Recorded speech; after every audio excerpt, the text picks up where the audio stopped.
Welcome to the 10th episode of Matt and Matt at the Movies. Wow, we made it to 10. I'm your host, Matt Parkinson, joined by my lovely co-host, Matt Jarrell. He's so complimentary, but good morning, good afternoon, good evening, good night, fellow listeners. I think we should just not let people pick when they listen to this.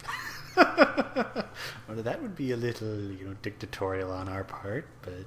We'll completely ignore time zones, and we'll just put it up for a few hours in the morning. Just pull it every single afternoon and night. You are horribly cruel. Because, of course... How that would work. Badly. Probably not well. Let's not do that. Today on the show, we've got veteran British actors doing random things in the second best exotic Marigold hotel, another Vince Vaughn comedy in Unfinished Business, and Neil Blomkamp's newest movie, Chappie. First up, we're going to talk about Unfinished Business, which sees Vince Vaughn, Tom Wilkinson, and Dave Franco on a business trip, and nothing really happens. Yeah. I wish something happened. I think most people wish something happened. I mean... Wouldn't that be cool if they, put a plot in and maybe added some jokes? That would be wonderful. I mean, these original concepts, like plot and comedy... characters. I've never seen these things before. Be cool. It would be really cool if Unfinished Business had these things. And sadly, they don't. It doesn't have any of them. At all. Oh, this is a bad movie. This is awful. I mean, to put it in perspective, this is The Hangover crossed with an Adam Sandler film. And if you think that sounds good, get out. Stop listening. We don't want you. Yeah. Well, actually, we kind of do. We kind of live for this. Please. Please stay. But yeah, there's nothing to this movie. It's not funny. There's no plot. There's no characters, really. What on earth is this movie?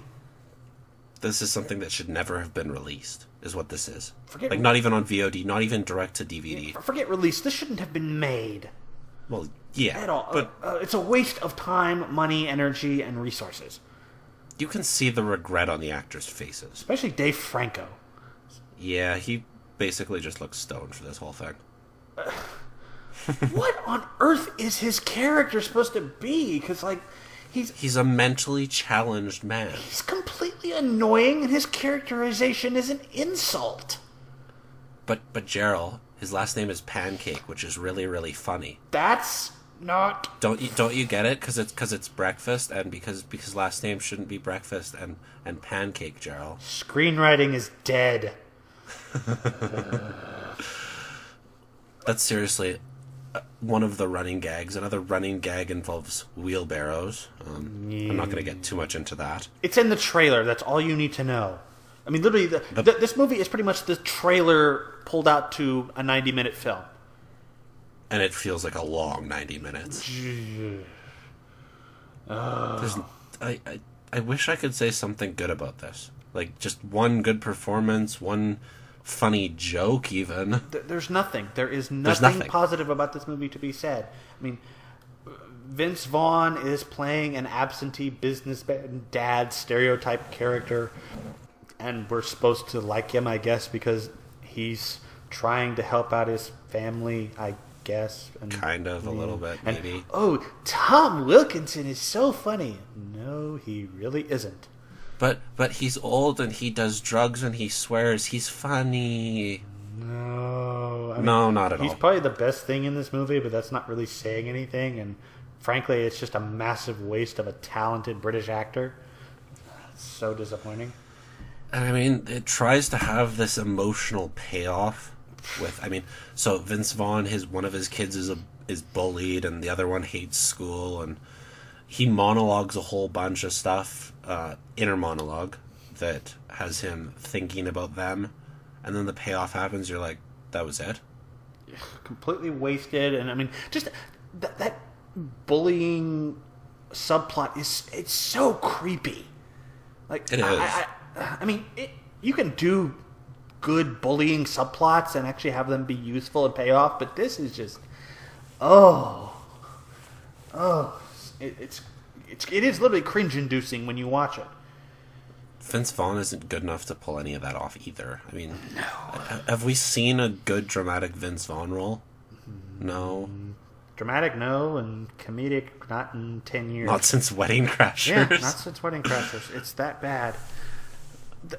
Even just like the opening scene makes no sense. It starts out in the middle of an argument with no backstory whatsoever and just expects us to go with it. And I'm like, okay, why?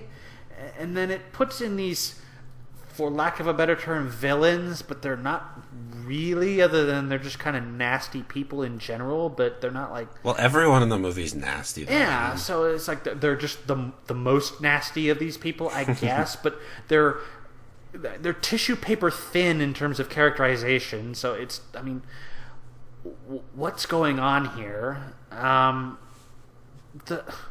We said there's no plot. I mean, it's, okay, they have to go to Germany for a business meeting, and hijinks supposed to ensue, I guess, but there's not really much hijinks. No, I mean, and the attempts at hijinks are just disturbing beyond belief, because they think, oh, let's go to this gay pride festival, basically, and oh, there's glory holes, and Dave Franco gets hit in the face by a penis. Oh, that's so funny. That's what this movie thinks is funny. Yeah, it comes out of nowhere, and it's completely pointless. And it also thinks that gratuitous nudity is somehow hilarious and wonderful. It's not. No, especially because, like, oh, you wacky Germans and your co-ed nude saunas, that's so funny. No, it's not. It's basically just the whole movie. It's just, you stare at it, you don't move a muscle, because nothing is going to help you. Nothing's going to make you laugh. I have no idea what these people do in terms of, like, their character. I mean, okay, they work in some kind of, like, I guess, mineral company or something like that with scrap metal or something. But It's boring. They don't explain anything. You don't get any sort of character backstory with these people other than Vince Vaughn quits his job, and the two people he comes to hire for his new company are just happen to be the people who were walking out of the building at the same time he was, not even for any particular reason. And product placement is horrible in this film. Hey, do you want a Pepsi? Because I kind of want a Pepsi now. Yeah, it looks like that vending machine over there. You know that Pepsi vending machine? Where, our office, because we can't afford an actual office, our office is a Dunkin' Donuts. Dunkin' Donuts! Or, oh, hey, I got an Orbitz alert on my phone for this hotel. Or, let's use FaceTime. Let's use FaceTime again. Let's use FaceTime a whole bunch of times. This is reaching like sex tape level of horrifying product placement. None of the running gags are any good. No. And a lot of the comedic set pieces, you could put them at any point in this film. Yeah, there's no connective tissue between them. At all. I mean, like the scene from the trailer where he's been upgraded on the plane, and so he meets the veteran who lost an arm or whatever. I mean, that could have been at the end. It could have been the beginning. It could have been the middle. The wheelbarrow thing, again, could have been anywhere. Vince Vaughn keeps, quote-unquote, freezing when they FaceTime and things get awkward. Anyone who believes that... I mean, he does one of them in a car where the background's still moving. Exactly. I mean, what? The closest thing to a funny moment in this film is when they get to Germany and the two maids get switched, because you have the actual maid, and then you find out Tom Wilkinson has hired a prostitute maid, and the prostitute maid goes to Vince Vaughn's room instead of Tom Wilkinson's room. That almost gets funny, but it really isn't. But it's not. No, this is this film's idea of comedy, and there's nothing to care about. There's no reason to watch it. Don't go see this in theaters. Do not rent this. Do not watch this for free on Netflix, or if somebody brings it over to your house. Do not watch this film. It is atrocious. Personally, this is top 2 worst things I've seen this year with 50 Shades of Grey. Just don't. Avoid at all costs. This is. If someone brings it over and says, let's watch this, I'd have to seriously consider my friendship with them. Probably, yes. I mean, this is what you want to do and spend your time with me, friend. This would be a waste of 90 minutes of your precious life that you have. This is the type of thing I could bring a friend to see for free, and I'd be okay if that friend didn't want to talk to me for 6 months. Exactly. Terrible film. Now, ironically, because Tom Wilkinson was in this movie, he got to, well, that and then because he wasn't. He had still alive. Yeah, you already spoiled it in a previous podcast. Go ahead and spoil it. He was dead at the end of the first one, so he's not in the second best exotic Marigold Hotel. Now, this is the misadventures of a group of British senior citizens, played by veterans like Judi Dench, Bill Nighy, and Maggie Smith, among others, in their latter years in a retirement hotel in India that's run by Dev Patel. Mr. Parkinson, what did you think of the second best of exotic Marigold Hotel films? It was very much the second best.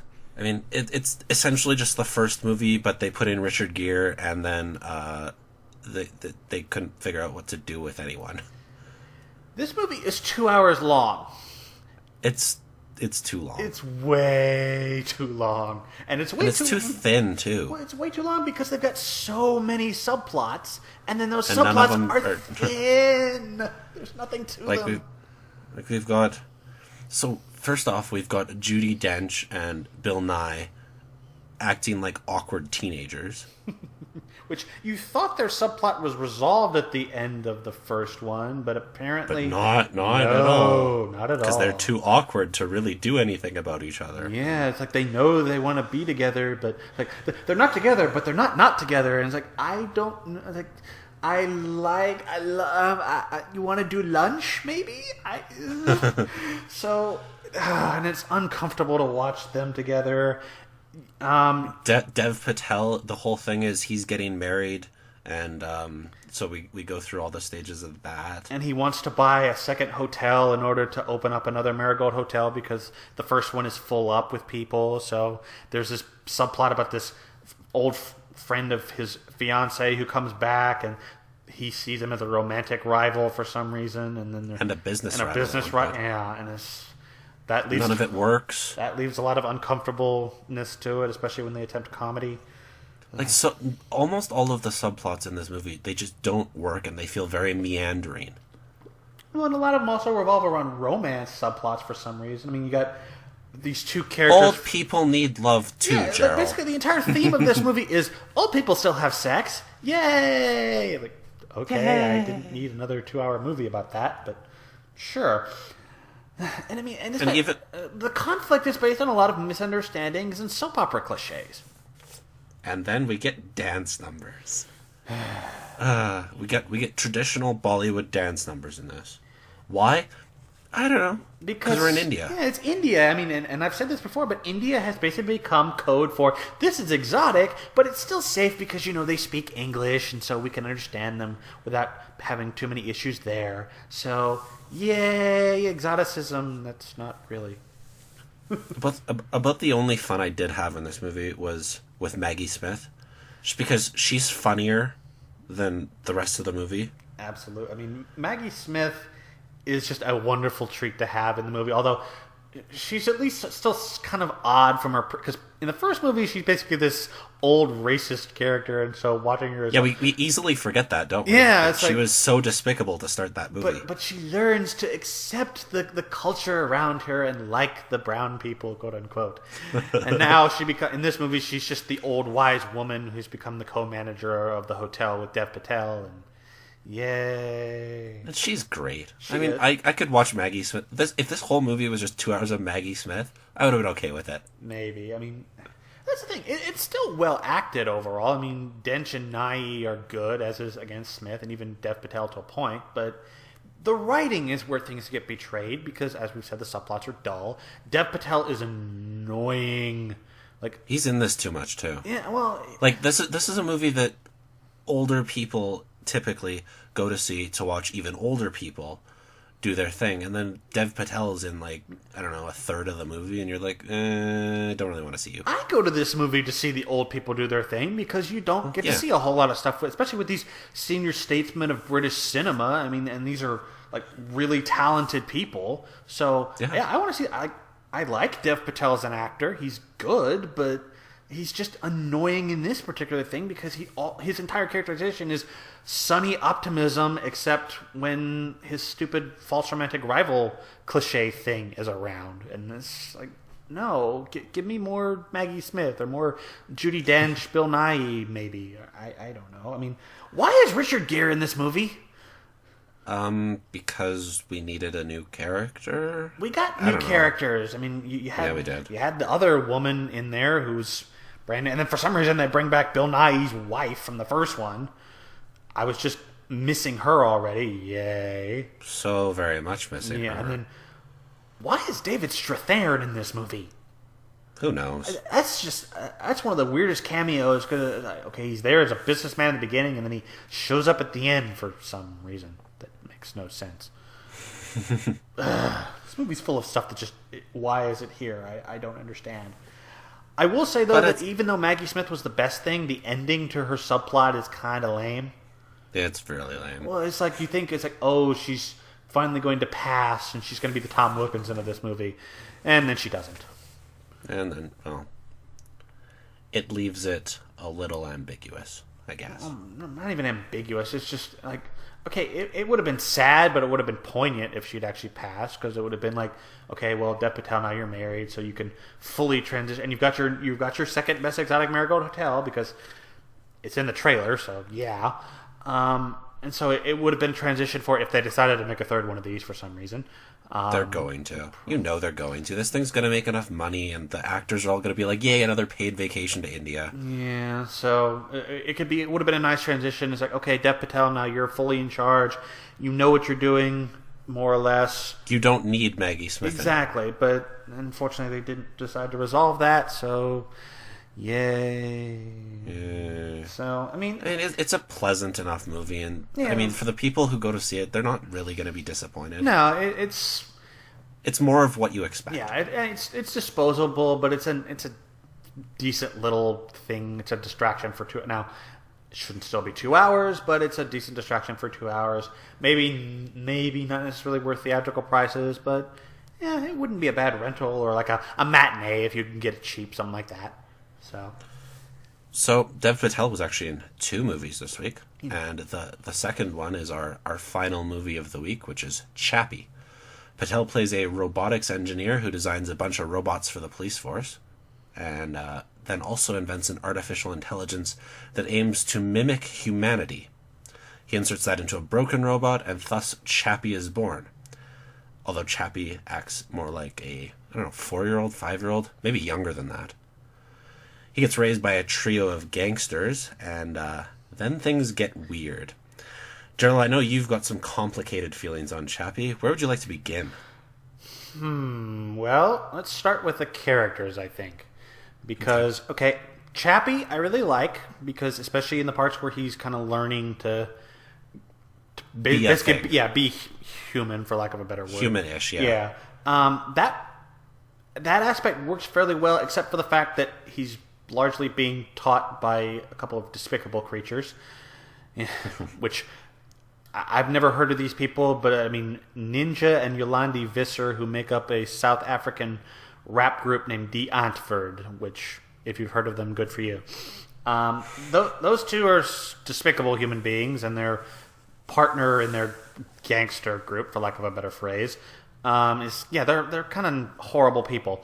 So they're completely unlikable. Dev Patel, this is the better Dev Patel performance of the week, in my opinion. He's actually good in this.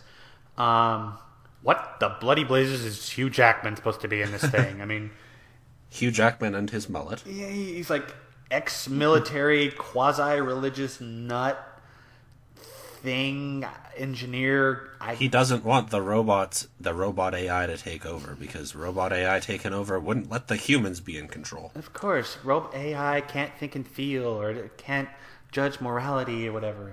Okay, well, which is the whole thing that Dev Patel creates. He creates a thing, exactly, that can do that. We have actual evidence to say otherwise, but oh no, because we need a stereotype villain here. Although, even still, he doesn't do a whole lot of stuff except. How on earth does he get away with pulling a gun and slamming Dev Patel's head into a desk and pointing it at him, and then just calling it a prank? Yeah, I'm like, there is no way this would be. I don't care if it's a military weapons company. There's no way that would be not allowed. Fly. No, and Sigourney Weaver is basically here to be the bureaucrat of the film for some reason that she does nothing, basically. Typical Sigourney Weaver is late, to be perfectly honest, which is too bad. It is very unfortunate. I mean, and that's just problems with characters. Now, where this film story. Really, it's the story that has a whole. I mean, how many different other films does this rip off? At least 4 or 5, at least. At least, I mean, basically, this is RoboCop with District 9. Because it's basically future dystopia Johannesburg. We have robot police force. Problems arise. The giant robot that Hugh Jackman designs is literally the Ed 209 from RoboCop. I mean, it looks exactly like it. Even the design of the Chappie robots kind of reminds me of some stuff from other robot films. Short Circuit as well, where it's like a robotic engineer designs a thinking, smart, intelligent AI. Yep. I mean, it's basically, it proves to me that Neil Blomkamp should be a director and a visual person, but maybe let somebody else do the writing for him, or at least some kind of strong creative filter to maybe weed out some of his weaker ideas, because he overstuffs his films way too much. But the visuals are great. Yeah. I mean, Chappie looks amazing. Yeah, I mean, and that's longtime Blomkamp collaborator Sharlto Copley doing the voice and the motion capture for that, so that's really awesome for him. I mean, you add on Chappie with the aliens from District 9, and you've got some great technical stuff. Absolutely. And that's why it makes the story so disappointing, is that there's a lot of great stuff around it, but if you don't have a story, then you're kind of dead in the water. Which is funny, because the best parts of the film are when it doesn't really follow a story at all. When you're just watching Chappie learn and grow as a quote-unquote human. Yeah, it kind of makes it an interesting little thing where it's basically a contrast of parenting styles, where it's like Dev Patel is this nice and noble guy who wants Chappie to learn how to be good and not be a criminal. Don't commit crimes. Don't Chappie. commit crime. Yeah, and then he's stuck with gangsters. Yeah, he's stuck with these idiotic gangsters who trick him into doing crimes, or the scene where they steal all those cars. Where it's that's at least kind of funny. It was funny, but it's okay, you're still corrupting this character who I really like, and so it's hard to feel sympathy, because especially with what happens to the gangsters later on, which wow, that action scene, it's a great action scene, but yeah, I don't really feel for the characters quite as much because of how horrible they have been before that. And I mean, it doesn't help that they're both not good actors. No, I mean, they really aren't. Taking rappers and putting them in movies, it's worked sometimes. 8 Mile. 8 Mile is probably the main one, but it doesn't work here. Yeah, it really doesn't. I mean, Ninja especially is just... he's so bad. He's basically what a 13-year-old thinks a gangster is supposed to be. There's none of the suave sophistication of a Michael Corleone or anything like that. It's just jewelry and guns and tattoos, and I don't wear a shirt because I'm awesome, and smoke all the cigarettes, swear all the time, Yeah, it's oh, you're tough, you're cool. No, you're really not. You're basically a petulant 13-year-old who thinks he's tough.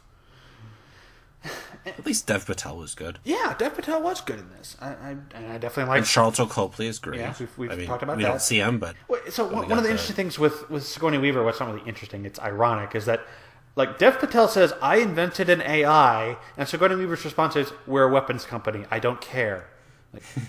He just invented AI. That's a big deal. Hello. And then she just passes it off. Exactly. And then of course she doesn't even let him use the broken robot. He has to steal that, which is hilarious, because the security at this weapons facility is the most pathetic security I've ever seen. It's just he can walk off with company property. The freaking, they have this key system it's the only way you can update the robots, and there's only one of them, but he can just walk off with it whenever he wants, and it takes them several days until they even call him to ask him to return it. And then when they call it, they said, "Oh, if you don't return it by sundown, we'll have to contact your boss," and then that goes nowhere. I'm what? It's the whole. It's so laughably bad. How it just these plot holes that make no sense. So much of the stuff revolving around the corporation just didn't work. Yeah. Although it was fun to watch Chappie beat the crap out of Hugh Jackman. Yeah, that's true. That was enjoyable. And then, so did that ending feel cheap to you? Yeah. I mean, it's a way that we can get our happy Hollywood ending, really. Well, I mean, especially with, it actually starts to bring you an actual choice where it's like, okay, I can only do help one of us, and the other one is going to die, but maybe not. Yeah. And then again with the security, well, good grief. Although that at least raises one good thing that I like about this also thematically is that it mixed the idea that consciousness is a biological construct, and yet there's still some sort of immateriality to it. So it's very transhumanist in its approach. Yeah. So I do like that aspect. I don't know how other people would take it because, but I don't know. On one hand, I like it because it is transhumanist, and on the other, it's kind of lame and how the way it uses that to progress the plot, basically. And it could have been handled, but I think what we really need to do is Blomkamp can get story credits and he can get directing credits. He shouldn't get screenwriting credits. Yeah, pretty much. I mean, him and Terry Tatchell, his wife, do this script as they have for Blomkamp's other films, but yeah, he needs another screenwriter or at least some kind of creative filter on his stuff because we know he's got a vision, he's got ideas, he just isn't quite good enough at writing the story. He basically suffers from the same problem the Wachowskis do. They're good directors and great visual stylists, but their stories are overly convoluted and complex, and they need somebody to tell them, no, you can keep this story element, ditch that one, and so on. Yeah. And I mean, they both share the same fate. They've been given these larger, well, the Wachowskis have a much bigger budget, but they're given larger budget films, sci-fi films, and there's a lot of problems. And there's a lot to like, but the problems are almost always screenplay based. Yeah, exactly. I mean... Which makes me wonder how Alien 5 is going to be. Yeah, I mean... I'm not too worried because I think the property is bigger than Blomkamp is, and therefore there will be that filter. Maybe. I mean, it depends how much the producer's trusting. And after this, I don't know if I would. Oh, I wouldn't trust him, but then, I don't trust the Alien franchise anyway, because the last good Alien movie was Aliens, and that's a long time ago. Yeah. Well, Alien 3 and Alien Resurrection were terrible. Prometheus was terrible. Alien vs. Predator and Predator Requiem were both terrible. We didn't need another Alien film, and then... Yeah, I'm not really holding out a whole lot of hope that Blomkamp's going to be able to do anything unless they somehow get a really good screenwriter, which I'm not holding my breath for that at this point either. At least going back to Sigourney Weaver, at least it'll be a good starring role for her. Maybe. Depends on what she... Well, it'll at least be a leading role for her. Yeah, I guess. I mean, okay, I guess it depends on what she does, because it's like, okay, well, are we bringing her back as Ripley? Is that what we're doing? Okay, so... Well, what do you do now? Because it seems like they've exhausted just about everything they could possibly do with that character. Well, from what I read, is they're going to completely ignore 3 and Resurrection. So they're going to take it a direct sequel to Aliens. This is a smart idea. So, I mean, you can go a whole lot of ways just going from Aliens to whatever's coming. Yeah, and if we can ignore Alien 3 and Alien Resurrection, I'm all in favor of that. So, I mean, I'll be interested in seeing it, and I hope that someone else writes the screenplay. Can we retcon Prometheus out of existence while we're at it? Please. No, because they're still doing a Prometheus sequel. You can't retcon it until they're done with that. Sure we can. We don't, just stop making Prometheus 2. We don't need Prometheus 2. We didn't need Prometheus either, but there you go. Prometheus shouldn't have even had anything to do with Alien. They should have just left that part out. Yeah, but that's a whole nother day. That's a topic for a whole nother day, I think. So, all in all, not that great a weekend. I mean, Chappie was okay. Marigold Hotel was okay, I guess. And Unfinished Business was just let's not even. Yeah, a blight upon this year in cinema that's already been blighted by a lot of other garbage. A very easy contender for a bottom of list. This is how bad Unfinished Business is. It is worse than a lot of the garbage I have seen this year, and I've already seen a lot of garbage. It's been a bad year so far. I mean, we've had one good movie a month that came out wide released in theaters. Yep. One. That's how disturbing this is. Next week, we hope that our one will happen, although we'll see. We've got the live-action adaptation of Cinderella, as well as Liam Neeson actioner with Run All Night, which I'm sure is just going to be wonderful. I say sarcastically. Ed Harris might be, but yeah, Liam Neeson action movie. Well, kind of past those. Is it R-rated? I don't even know. I don't think so, but it could be. Well, because I think basically for me the rule of thumb is if it's a PG-13 Liam Neeson film, it's probably going to be bad. If it's a rated R one, it at least has a chance of being good. Well, there's a chance, but I don't know. We'll see. It is rated R, so okay. This could be something. It could be something. Yeah. I'm not going to hold my breath for it. No, I'm not. Well, especially just watching the trailer and it looks so utterly predictable. So, but that's next week. You can follow Gerald on the Twitter at FilmFlashNC, while I'm at MartyrTweet. Send us your tweets. We need them. Save us, please. Just like we need your hits and your listens, your views if you are one of the few people who actually do this on YouTube. And we thank all our great viewers and listeners for their support. Unless you like Unfinished Business. Yeah, and then get out. Get out.